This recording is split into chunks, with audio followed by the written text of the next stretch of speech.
This is Pete Moore on Halo Talks NYC. I have the pleasure of bringing to the podcast Maxine Carrington. She is one of the leaders of Northwell, overseeing an 85,000 team member organization as the Chief People Officer.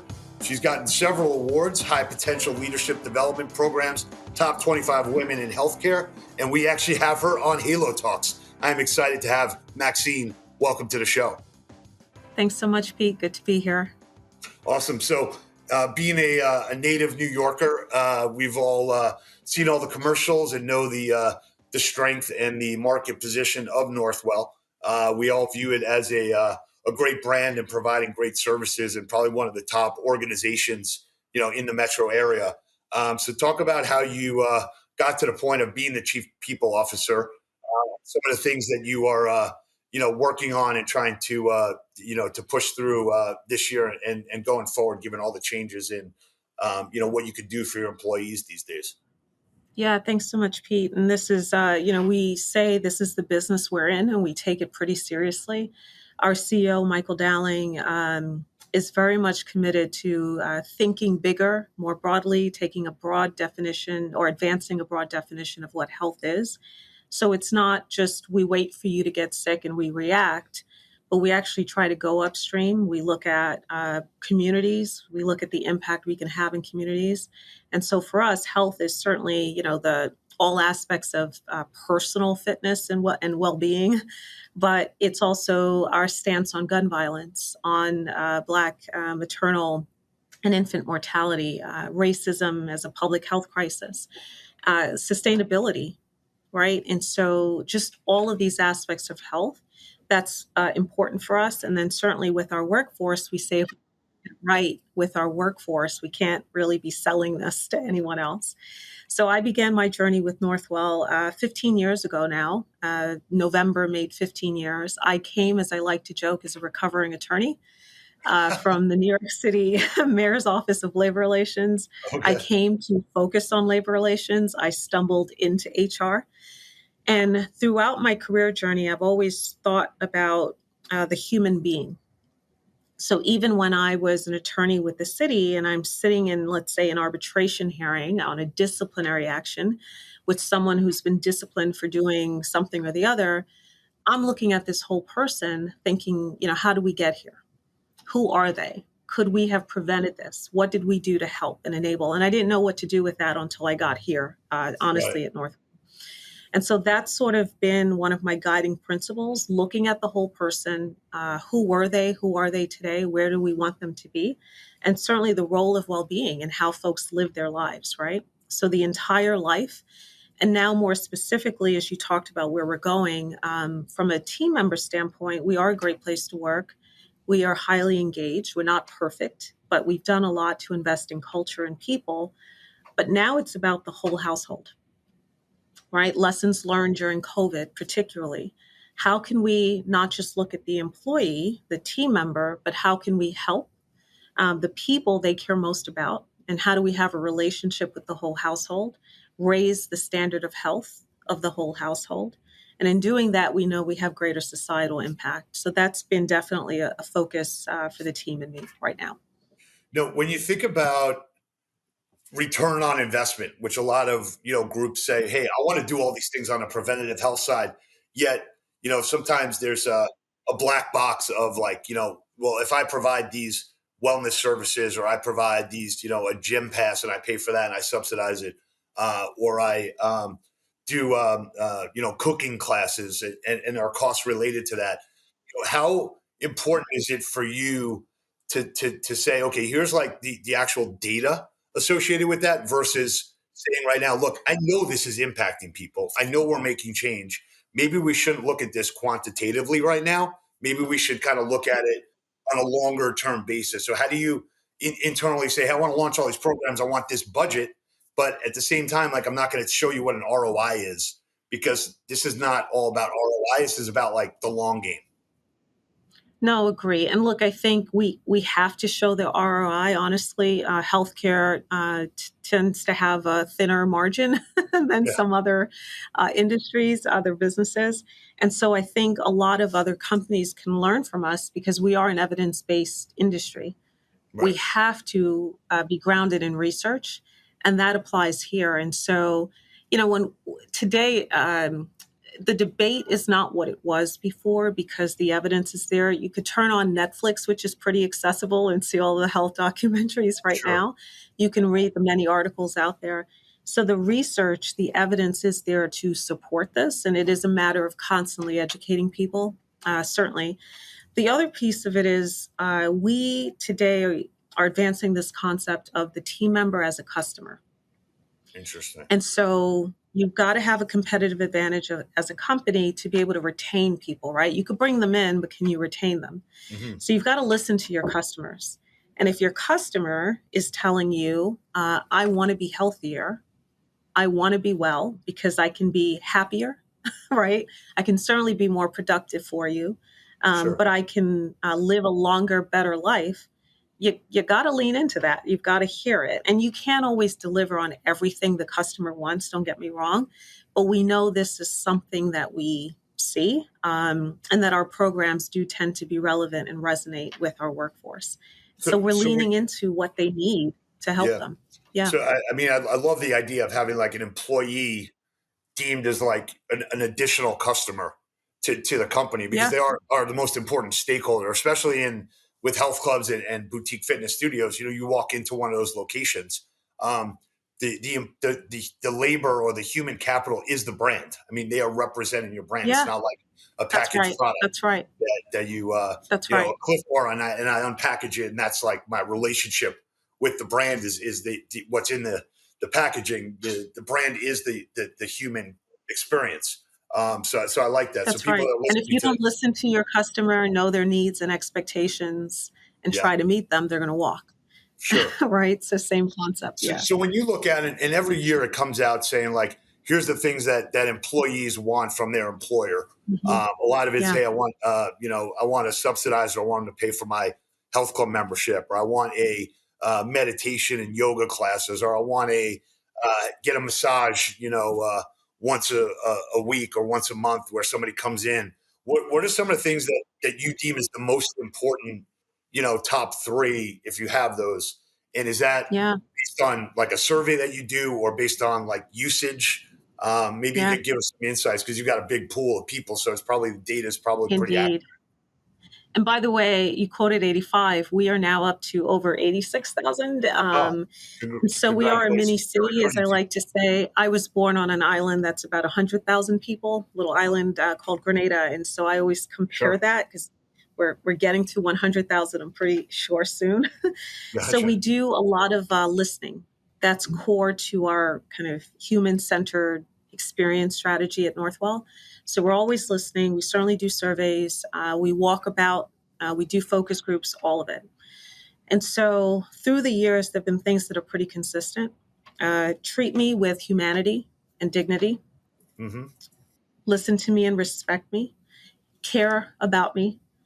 And that definition of caring is everything, as demonstrated by the items I just mentioned, but care about my life, Hmm. not just about me, the worker, but care about my life. And we saw this after Hurricane Sandy. I'll never forget. I think that was a turning point, at least regionally, for a lot of employers. People's lives were devastated and they needed help. And in many instances, they were turning to us to get the help. So we were putting people in homes, right, for a long period of time in some cases. We were helping with clothing. We were helping with food, with financial assistance, all of it. And I think that was one of the sparks. COVID would be another one, right?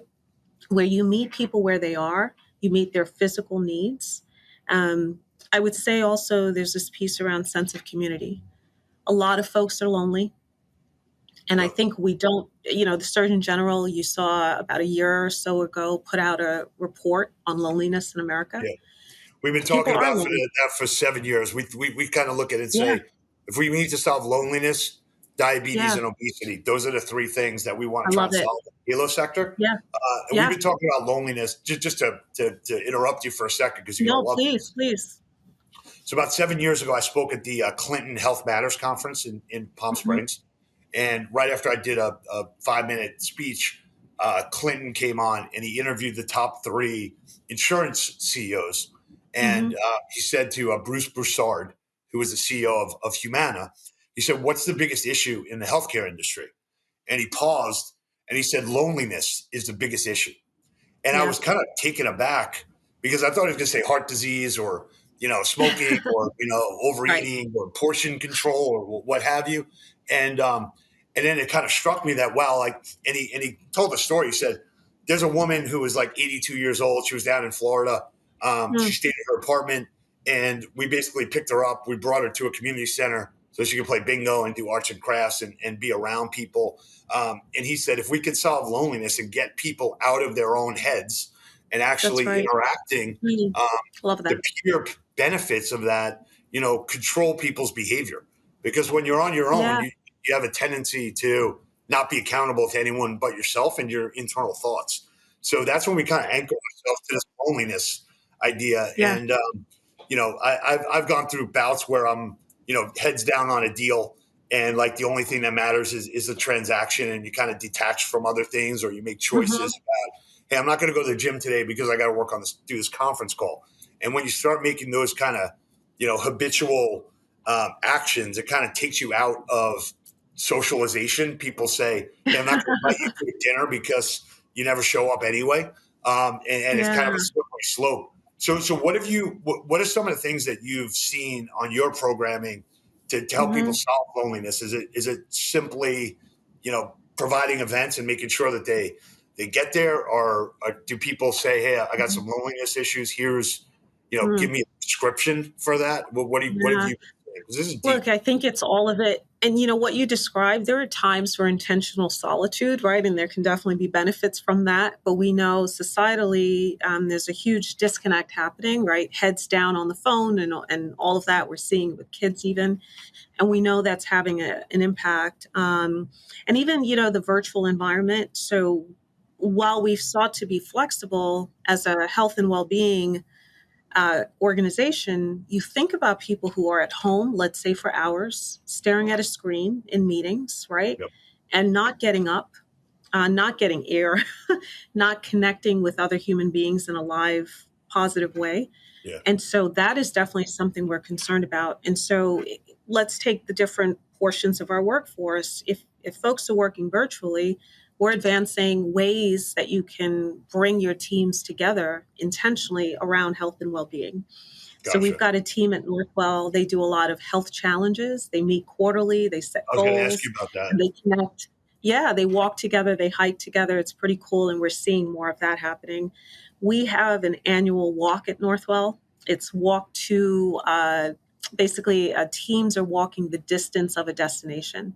So the first one was walk to Paris. They got Oh entered wow. into a raffle to win trips to Paris. That came from our CEO.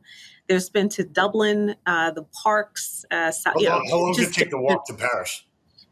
gosh, I don't even remember. It takes a few months. And so it's like teams of 10 connecting from all of the health system. But what's amazing there is this habit shift happens, right? So now I Yeah. start to walk. After the challenge, I keep walking. And oh, by the way, I'm now more connected to people. We have networking events, certainly. We bring people together a lot for celebration and gathering. And that's so important. And then to your point, I think there's a stigma attached to it too, right? There's an embarrassment around saying I'm lonely. And so looking at the language we use is something we're focused on right now. Hmm. So one of our well-being pillars is social Yeah. and social Okay. connection, right? So we're not saying loneliness, we're saying social connection. These are the health benefits of social connection. You look at what folks are learning now around people who attend church, who fellowship or some form of worship setting. They fellowship together. There are health benefits to Hmm. that, as we now know, right? And so, even the rebranding of our wellness initiative at Northwell, our program, is going to be called Team Well. And the Great. concept there is we team this, we do it together, we're connected together. You're not alone in your journey. Yeah. Um, so, even, I would say from the branding to the substance of what we do, we have to be really intentional. And I always say this, like, words matter. Like, Yeah, in the fitness that's right. industry, I tell people, like, do you still have like a head of sales? Like, are you actually selling me something, or shouldn't your like Mm. people that sign up new members, shouldn't they be called like a motivational specialist? Like, isn't that what it's really about? Motivating people to actually like Correct. stick with a Correct. plan. And am I selling you on bettering yourself, or is that obvious? Right. Yeah. Heads and hearts, right? Yeah. Yeah. It's like You the got to word feel sell it. comes from like sell you down a river. Like it's like to trick you. Like is actually the derivation of Yeah. the That's word not a good sell. origin story at all. What's that? Not a good origin. No, I said not a good origin story. Not a good origin So, story. Yeah, I'm yeah. selling you something Yeah. like tricking you to buy something that is not worth what you're supposed to be paying for it. Right. So yeah, And I'm I turned go off right away. Yeah. yeah, I go through this when I do seminars and I say, let's rethink what titles are because titles matter. Yeah. And if you have a Yes. sales quota, I really don't have I should have a sales quota or I should have like a membership like engagement quota.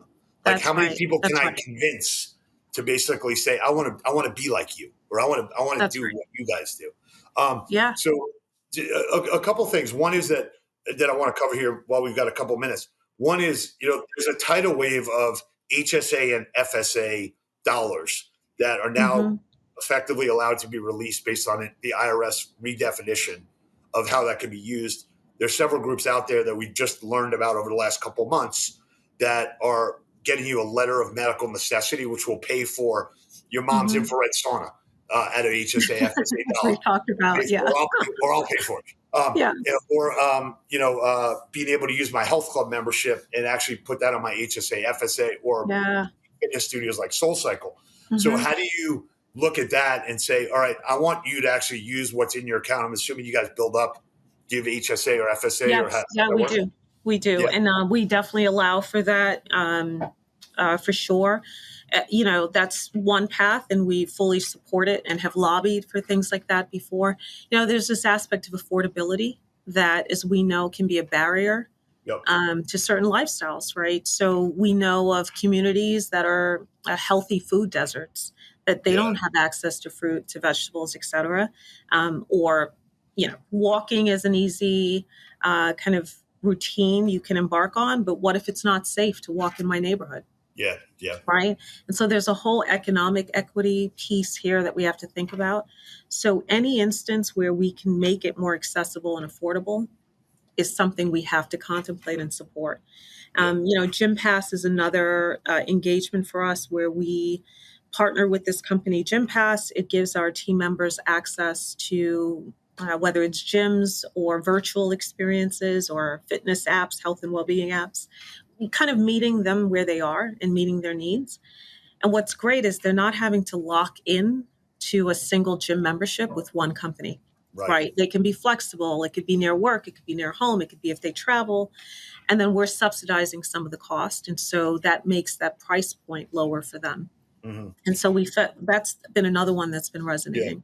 Can you give us any guidance without actual dollars associated with, but um, what is a level of subsidy that is material enough to the member Yeah. and basically makes them think, hey, my employer actually like is putting dollars against this that matter Yeah. versus to be able to just market it and say, hey, look, this is something that we're trying to provide for you because everything's going self-serve anyway. It's not like I'm going to Correct. get you this health club membership. I actually want you to do what you want to do. Correct. Um, and then how Yeah. do you add that up and say, okay, that's like dollars well spent on the IRR, Yeah. ROI that No, we talked about. I love it. And so the thing we like about a company like a Gym Pass is you have various membership levels and price Yep. points, and each one unlocks, you know, uh, increased services, let's say. And so once our subsidy plugs in, for some folks, they're not paying anything. For some, it might be around $10 or so. And then Okay. all the way up to folks who can't afford, the more premier plans. I'm not sure where they find the time, but those are the people kind of living in a gym, I Gosh. guess. Yeah. And so that's it. It's kind of a sliding scale concept and meeting people where they are, but it's giving them the choice, Gotcha. based on their means. We wrote a book over COVID. It's called Time to Win Again. It's all analogies between sports Hmm. and business. We're going to send you a copy Yeah, of the please. book. Thank you. But, Yeah. but, but one of the things that we had is like a takeaway between sports and business. And I watched the Michael Jordan Last Dance documentary was one Oh, of the reasons loved it. why I wrote the book, which Yeah. is Yeah. amazing. And one of the chapters says, play man versus zone. When somebody scores against in basketball, and someone hits a 3-pointer against you, there's really nobody to blame, right? We're playing zone. It was you or you. It's not one person. So Right. one of the things we've told our health club operators over the last several years is to say, look, why don't you play man versus zone? Why don't you play man? And say, like, look, if you've got a member specialist or a salesperson, let's say, but let's Hmm. morph that into a member motivational specialist. If you've got, let's say they're responsible for 200 members, like that's not an overarchingly intimidating number of Right. people that they could say, hey, look, Right. you're responsible for this person to stay in the club. You're Yeah. responsible for them to actually, hit their usage numbers or hit their goals. Because a lot of Yeah. people go to health clubs, and the reason why they don't go continuously because they fail or they Mm. fall off. Yeah. And I feel like when I say to someone, how'd you do last month? And they're like, oh, we sold 300 memberships. I'm like, well, that's great, but you Yeah. lost 298. Right. So you plus That's two right. fall. The retention And factor, right? Yeah. who's to blame? And they're like, well, like we're playing zone. So it's really, there's no one to blame. Right. So when you take a look at your group of almost 100,000, employees right now, obviously you can't necessarily have like a one-to-one relationship, Hmm. but how do you think about being the chief people officer? And I Yeah. kind of feel like I know where you're headed with this. How do you kind of look at personalization and also like, how do you scale that? Yeah, I love it. So, our HR team right now, when they listen to this, they're going to be all smiles because we Okay. are right now restructuring HR to enable greater personalization. And Okay. so, going from the way we're structured today to this customer concept of team member and family services, people leader services, our business leader services, and then HR. Simple. And the goal is to get to know each of those personas as much as we can to continue to Hmm. listen, understand their needs and expectations, meet them where they are. And so part of it is your infrastructure, how you're set up. Two, I love you use the word relationship because I can bring you in, but if I don't have a relationship with you, that you fall in love literally with the organization or Hmm. whatever it is that it's in the business of doing, if you're not connected to the mission, you're not going to stay. And so a lot of it is first have a relationship with me, listen to me, see me, know me. And there are ways at scale you could do it. You can use technology Uh-huh. for sure. And then who are the credible messengers within their environment? You know, enter the leader. So, how do we enable the leader who's closest to those team members? And by the way, how do we take care of our leaders too, right? That's important. Hmm. But how do we enable them to be messaging in the right way, paying attention to the right things, supporting in the right way? That's so important for. So I think the systems you set up, the infrastructure, and then who are the credible messengers or relationship managers, to use your term, Yep. that can help support that. That's the only way you get at it. And then to your point on gyms, I think a lot can be learned from healthcare. We could be in the business of episodic health, where we just wait for you again to get sick, Sure. or we today look at what we call population health. What are we seeing in the data within certain populations? And then how do we focus on a more preventative strategy, right, to meet their needs? So Hmm. Northwell today has adopted schools. We've adopted whole communities. We have everything from mobile healthy food vans showing up Wow. to building relationships with the schools, with the faith-based organizations in those communities as well. Again, listening, not assuming what they need, listening to what they need, and then helping to meet those needs. Very simple. And over time, trust is built. So my last question here, as we Yeah. close out, there's a lot of new technologies that come out that are trying to talk to people like you about employee engagement, Yeah. rewards, recognition. Yeah. A lot of that is software. A lot of it is kind of like bells and whistles. So, Hmm. are there certain frustrations that you have that are being that you're going out and trying to find a solution for, or are there people that come to you and you're kind of like seeing whether it's AI or whether it's some kind of mobile app or some kind of tracker. Yeah.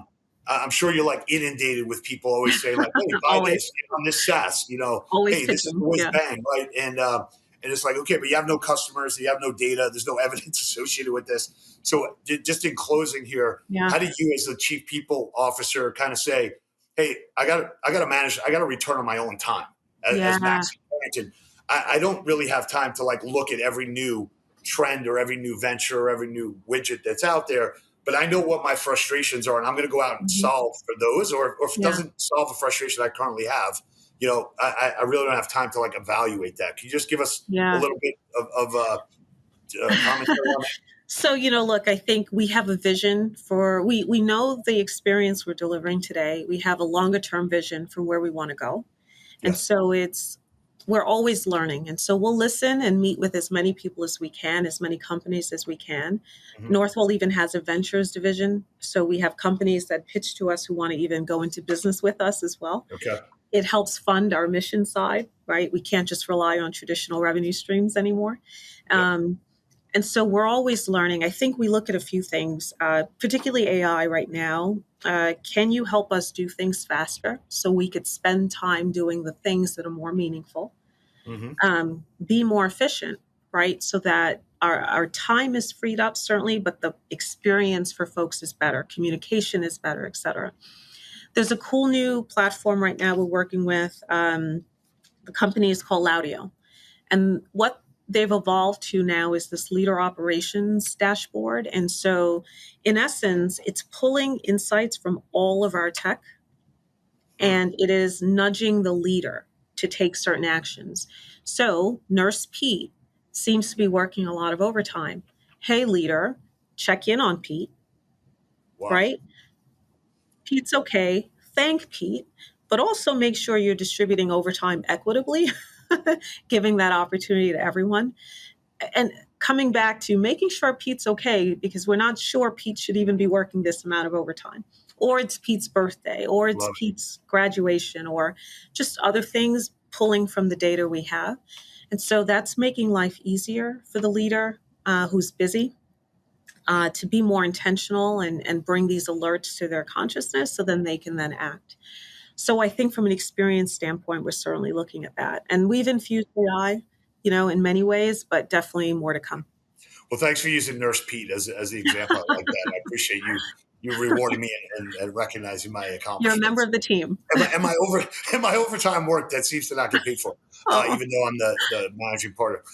Anyway, so it's been great talking to you. I really I'm excited about what you're doing. Congrats on what you built. Thank you. I really think people need to understand, when you're managing an organization of your size, you can really move the boat by putting in the systems and having the right words associated with it and the mission, and it's scaled. So congrats on doing that, because I know it's not easy. And the personalization and using Northwell as a role model of this is how you do things. This is one of the reasons why we were trying to get to you, because we want people to operate their business in the Halo sector. Even if you have a studio, like there's no reason why you can't run your mission with your employees as stakeholders and customers. That's right. And I think that's like a real change in narrative. And not saying like, oh, I pay my instructor, this amount of money and it's low, and that's like something that you like brag about. Like that's not something to brag about. Like bragging about is like, I got rock stars across my entire organization and they don't leave because I'm supporting them, and I think that's a big benefit. In all, and it waterfalls into everything that they do. When people are happy with their job, they're usually looking at their whole life, right? And those that are important to them. Yeah. You got any quotes that as we? So it's so funny. We have an orientation program that we do every week for new team members to the org. Michael Dowling shows up, speaks with them, et cetera. And I just started also formally joining. We do a session called Truly Inclusive. Wow. You'd love it. And so there's a quote that I came across recently. It says, they asked for a quote on leadership, and it says, great leaders don't set out to be a leader. They set out to make a difference. It's never about the role. It is always about the goal. And I think if you focus on making a difference versus a title, everything will flow from that. Love it. And there'll be an energy that flows from that kind of motivates people more than just, I am leader, hear me roar. Awesome. Well, I'm glad we did this in the morning. This is a good start of a great day. Appreciate your time. Love what you're doing. Hopefully we can infuse some of the things that we've got going on here. We can solve loneliness, obesity, diabetes together. So you can just turn into a preventative health company and nobody gets sick, and that'd be awesome. That's right. That would be the goal. All right. Have a great day. Thank you. Take care.